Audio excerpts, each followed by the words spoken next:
आमची ministry of environment forest यांनी जे रूल्स काढले आहेत त्या रूल्सच्या अंतर्गत ह्या सगळ्या गोष्टी आता आपण इम्प्लिमेंट करतो. ठीक आहे, हा झाला पहिला मुद्दा.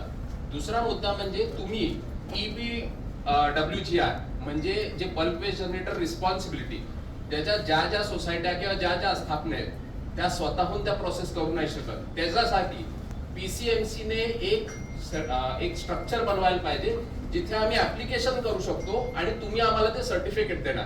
हे मॅन्डेटरी आहे त्या रूल प्रमाणे. तुम्ही त्याच्याबद्दल काही बोलत नाही.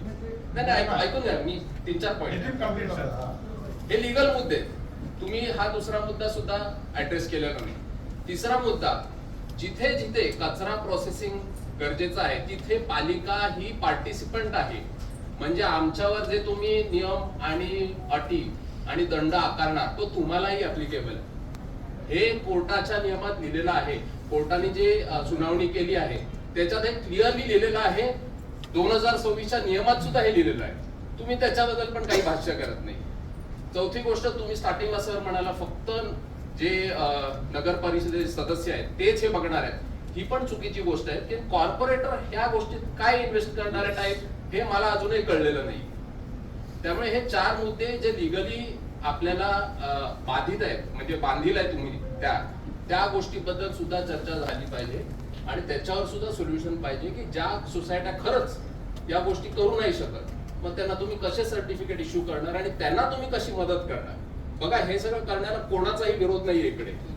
तुम्ही जसं ते इम्प्लिमेंट करायचा प्रयत्न करताय त्या गोष्टीला आमचा विरोध आहे. हा मेन मुद्दा आहे. त्यामुळे इथे सगळ्यांचा अपोजिशन म्हणून बघू नका. आम्ही प्रयत्न करतोय तुम्हाला सपोर्ट करायचा, पण तुम्ही नियम अटी बरं कमिटीच्या ह्याच्यावर आम्ही दंड लावू, तुम्हाला हे करू ते करू. आम्ही हे फुकटचीच कामं करतोय सोसायटीची. तुम्ही पैसे भेटत नाहीये. ओके, सगळे लोक वेलनेसचे काम करतात इथे जेवढ्या सोसायटीचे मेंबर आहेत. पदाधिकारी यांना शिव्या खायला लागतात, यांना सगळ्यांचे प्रॉब्लेम सॉल्व्ह करायला लागतात. म्हणून हे इथं आतोनात वेळ काढून आपल्या ऑफिस सगळा वेळ काढून इथं आलेले आणि त्यांचं असं म्हणणं आलं की बरोबर आहे की तुम्ही काय करायला होतं, मोठं एक ऑफिस घ्यायला पाहिजे, कुठलाही हॉल घ्या पालिकेचा, त्याच्यामध्ये बसून व्हायला पाहिजे. बट जरी जर तुमचं चुकलं तर तुम्ही काय म्हटले की तुम्ही वर्कशॉप घेणार.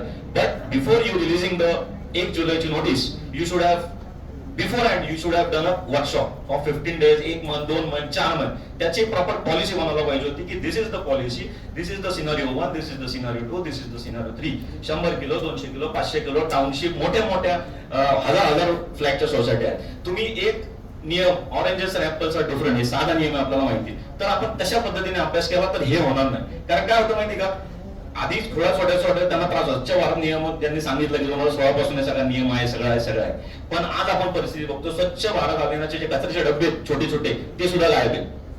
कचऱ्याच्या पालिकेच्या कचऱ्याच्या मोठ्या पेट्या होत्या त्या नाहीये. तो लोक काय करतात, कचरा उचलतात नदी काठी टाक, कचरा उचल इकडे टाक तिकडे टाक आणि मग आम्हाला फोटो काढायला लागतात. 7 किलोमध्ये तुम्ही कचरा घेऊन जातात. कसं आहे, तुम्ही हे दाबलं तर तिकडून निघणार आहे, तिकडून दाबलं तर इकडे निघणार आहे.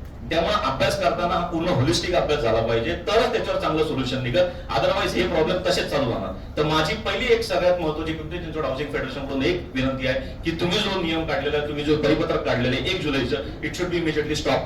आणि ते तुम्ही आफ्टर वर्कशॉप तुम्ही त्याच्यावर सगळ्यांची अनुमती झाल्यानंतर, फेडरेशनच्या सह्या झाल्यानंतर, सगळ्या लोकांची अनुमती त्या झाल्यानंतरच तुम्ही तो इफेक्टिव्ह डेट काढला पाहिजे, which should consider all the scenarios. Not possible necessary की बाबा माझं झालंय म्हणून मी चांगलं आहे असं नाही. पालिकेमध्ये 4,500 ते 5,000 सोसायटी आहेत. डीडीआर इथं आहेत 4,500 ते 7,000 सोसायटी आहेत ज्या काउंटेड आहे. आता अपार्टमेंट आपण त्यात घेतच नाही, कारण प्रॅक्टिकली सर 20 फ्लॅटची सोसायटी, 50 फ्लॅटची सोसायटी जुन्या महापालिकेमध्ये खूप सोसायटी आहेत. त्यांना इट इज प्रॅक्टिकली इम्पॉसिबल. त्यांना त्याचं घर चालवणं अवघड झालं, ते कधी ते कचरा आणि मित्र करत बसणार. तुम्ही तो कचरा न्या. आणि सगळ्यात मोठा म्हणजे तुम्हाला जर पायलट प्रोजेक्ट करायचं ना तर you should start with the commercial, जिथं जास्त गार्बेज निर्माण होतं, जिथं जास्त प्रॉब्लेम निर्माण होता. आणि वॉर्ड लेवलला तुम्ही तुमचा तो एसडब्ल्यूडी लावा ना, वॉर्ड लेवलला करा किंवा तुम्ही अजून कुठे करा. कारण मी एकटा 20,000 रुपये जर घालवलं असेल तर 50 लोकांचे 20,000 रुपये घालवले तर एक प्रोजेक्ट आरामात तयार होऊ शकतो. Why you are forcing me to spend 20,000 per month. कारण वर्षाला माझ्या बाजूने 2,40,00,000 आले एका सोसायटीचे. विचार करा 4,000 सोसायटींचा व्हॉल्यूम काय झाला. हे पैसा म्हणजे ह्याच्यातून आज जगात कुठे जावा, जगात कुठेच असा नियम नाहीये अदर दॅन भारत, आपली पालिका, की तुम्ही म्हणताय तुमचा कचरा तुम्हीच जिरवायचा. आज आपण सगळेजण जातो, सिंगापूर जातो, इथं जातो, तिथं तुम्ही बघा असं पालिकाच कचरा नेती. सगळे जगातले प्रगत देशामध्ये बालिकाच कचरा नेती. सो माझं सगळ्यात ठाम आता एकच म्हणणं आहे की तुम्ही इमिजिएटली तुमचा नियम थांबवा, तुम्ही वर्कशॉप घ्या, प्रॉपर डिस्कशन झाल्यानंतर सगळं झाल्यानंतर तुम्ही तुमचा निर्णय सांगा. धन्यवाद. त्या सोसायटीवाल्यांची काही चुकी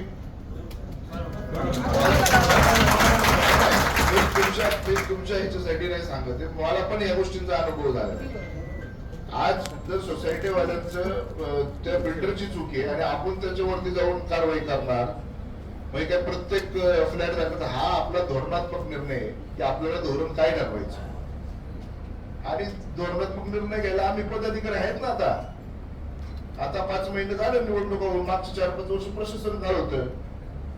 तुम्ही आम्हाला महापौरांना सगळ्या पदाधिकाऱ्यांना विश्वासात घेऊन 3 आमदारांना 4 आमदारांना शहरातल्या 5 आमदारांना सगळ्यांना विश्वासात घेऊन हा नागरिकांचा निर्णय घ्यायचा तर आपल्याला तो एकत्रित मिळवून घ्यायला लागणार आहे. तुम्ही आत्ताची जी काही नोटीस काढली, तुमच्या ज्या सगळ्या सुविधा चालू आहेत त्या सुविधा चालूच ठेवल्या पाहिजे तुम्ही. आणि जी नोटीस काढली त्याचा फेरविचार करून सगळ्यांना एकत्रित घेऊन सगळ्यांना विश्वासात घेऊन त्याच्यावरची अंमलबजावणी करावी. आज तुम्ही डायरेक्ट अंमलबजावणी उद्याच्या उद्या करणार आणि लोकांनी काय करायचं. लोकांनी आज ज्या चुका आहेत ना, आता आपण त्याचं काहीतरी पॉलिसी ठरवू ना किंवा एखाद्याचं छोट्या 80 फ्लॅटची बिल्डिंग आहे त्यासाठी काय केलं पाहिजे. आज जुन्या बिल्डिंग्स आहेत काही जुन्या टायमिंगला झालेले त्यांच्यासाठी काय केलं पाहिजे. त्यावेळेस तो नियम होता का आपल्याला. एकच मिनिट, मला तुमचे सगळे पॉइंट्स माहिती आहेत. आता मला पण सोसायटी सरकारनेच मतदान करूनच मला इकडे प्रतिनिधी म्हणून पाठवले. त्याच्यामुळे काय मला पॉइंट्स माहिती नाही असं नाही, परंतु तुम्ही आता ह्याची दुसरी बाजू लक्षात घ्या. आता दुसरी बाजू काय, शहर आपल्याला पण काहीतरी आपली पण जबाबदारी. आज आपण ज्यावेळेस म्हणतो की नदीचं पाणी दूषित होते, आज रात्रीच्या वेळेत जर आपण बिल जास्त होतं म्हणून एखाद्या सोसायटी जर एसटीपी प्लांट बंद ठेवत असेल आणि ते पाणी जर नदीत जात असेल तर नदी घाणच होणार. आज जसं गमच्यापासून पाणी लोडाच्या फिल्टरच्या लाईन पासून पाणी खराब होत खाली येतं, मग आपल्याला त्रास होतो. रावेतवाल्यांपर्यंत आलं, रावेतचं पाणी खराब आलं, तिथून पुढच्या खालच्यांना त्रास होतो. तर ती आपली पण नैतिक जबाबदारी आहे. त्यासाठी हा धोरणात्मक निर्णय आहे. हा निर्णय घेताना सोसायटीवाल्यांना पण विश्वासात घेऊन की बाबा त्यांनी आता बऱ्याचशा जणांची एसटीपी मध्ये एसटीपी आहेत पण लाईट बिल जास्त येतं म्हणून चालवत नाही. ही पण आपल्याला आपली चूक आपल्याला मान्य करायला लागेल. म्हणजे ज्या आपल्या चुका आहेत त्या आपण मान्य करू. ज्या महापालिकेकडून सपोर्ट पाहिजे ते महापालिकेला सांगू. जिथं कचऱ्याची व्यवस्था आपल्याला व्यवस्थित करून घ्यायची की बाबा आपल्याकडे गाडी येते वेळेत येत नाही, किंवा काहींच्या तक्रारी अशा पण आहेत की गाडी थांबायचे पैसे मागतात, भरायचे पैसे मागतात, आम्ही उचलणारच नाही, तुम्ही उचला. या ज्या सगळ्या गोष्टी आपल्या निदर्शनास येतात. आता आपण एआयच्या जमान्यामध्ये आलेलो आहे. कॅमेरा बसवायला आपल्याला जास्त खर्च नाही. प्रत्येक सोसायटीचा कचऱ्याचं जे स्टेशन असेल की जिथून कचरा न्यायचा आहे तिथे एआयला पुढे लावलेला आहे का. बरं आताचा नियम काय आहे की कचरा आपला आपणच जिरवायचा आहे. मग आता जिरवायचा आहे ना, तर त्यासाठी प्लांटला किती खर्च आहे. मग प्लांटला खर्च आहे तर आपल्या त्या सोसायटीमध्ये तेवढी लोक आहेत करायला, मग आपल्याला खर्च कॉन्ट्रीब्युशन काढून आपल्याला किती वेळ लागेल. एखादी सोसायटी म्हणून हा बाबा आम्ही 15 दिवसात करतो, आम्ही 20 दिवसात करतो, एखादी म्हणून आम्ही 2 महिने आम्हाला लागतील, आमची सध्या सगळ्या मेंबरशी हे करून हे करायला लागेल. मग हे टेंडर साहेब आपल्याला काही ठिकाणी ऍडजस्टमेंट करून, पण आता एकाला 4 महिने मुदत दिली तर मग परत तुम्ही पण लोक काय म्हणणार की त्याला 4 महिने मुदत दिली तर आम्हालाच का 10 दिवस. त्यासाठी आपल्याला ते नियोजन करायला एक काहीतरी टाइम बॉन्ड ठरवायला लागणार की बाबा ह्या दिवसांमध्ये आम्ही कुठल्याही परिस्थितीत आमचं नियोजन करू. आणि ज्या ठिकाणी नियोजन करणं शक्यच नाहीये तर ते का शक्य नाहीये की बाबा आमचे फक्त 50च फ्लॅट आहेत, आमचे 70च फ्लॅट आहेत, आमच्याकडे जागा नाहीये, आमचा गावठांचा भाग आहे, आमच्याकडे मार्जिन नाहीये, आमच्याकडे ठेवायला जागा नाही. ज्या तुमच्या टेक्निकली प्रॉब्लेम्स 1 to 1 सोसायटीच्या असतील त्या द्या. आपण ग्रीन सोसायटीकडे गेल्यानंतर आपल्या टॅक्स मध्ये पण बेनिफिट आहे. आज तुम्ही हे सुविधाचा फायदा घेतला तर तुमच्या टॅक्स मध्ये पण तुम्हाला बेनिफिट होतोय ना. नाही मिळत सर. 2012 पासून नाही मिळत. तुम्ही 2012 पासून जर नसेल मिळत तर 2012 पासून जे नियमावली होती त्या नियमावली जर तुमचं बसलं नसेल तर मिळणार नसेल. आणि जर बसतंय तेच सांगितलं तुम्हाला, जर ते बसत असेल तर आता 4-5 महिने झालेले आहेत, निवडणुका झालेल्या आहेत, लोकप्रतिनिधी महानगरपालिकेमध्ये आहेत. तुमचं लेटर महानगरपालिकेमधल्या लोकप्रतिनिधीला येऊ द्या की बाबा हे नियम होते, या नियमानुसार आम्ही हे काम केलेलं आहे. आम्ही त्वरित प्रशासनातल्या अधिकाऱ्यांना तिथे व्हिजिट द्यायला लावू, ते बघायला लावू. आमदार साहेबांकडे द्या, आमच्याकडे द्या, चिंचवडमध्ये शंकर भाऊ आहेत त्यांना सांगा, भूषित महेश्वर त्यांना सांगा, पिंपरीत आमचे काही आमदार त्यांना सांगा, आमच्याकडे ते लेटर द्या. आम्ही प्रशासनाचं फॉलो तुमच्याबरोबर आम्ही पण घेऊ की बाबा हे जर नियमात बसतंय, सगळं बसतंय, तर मग यांना आपण माफ का नाही करत. आणि त्याचं उत्तर तुम्हाला जर समजा लेखीच उत्तर आम्ही परत, तुम्ही जर सांगितलं आज आम्ही पत्र दिलं आणि ते 10 दिवसात 15 दिवसात शहानिशा केली आणि जर त्याच्यामधला कुठला पॉईंट नाही तो आम्ही तुम्हाला मार्क करून देऊ. जर सगळं क्लिअर असेल तरी होत नाही तर निश्चित ते मग आमचं फेल्युअर असेल.